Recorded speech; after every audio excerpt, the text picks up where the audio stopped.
Meaning of distil. Distil.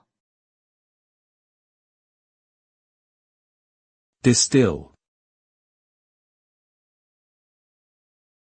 Distil. Distil. The word distill refers to the process of purifying a liquid by heating and cooling it.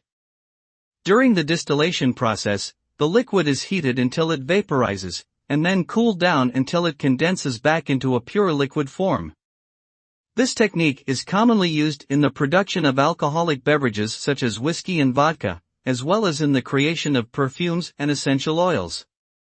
The end result is a more concentrated and purified liquid, with a higher level of potency and a smoother taste or aroma profile.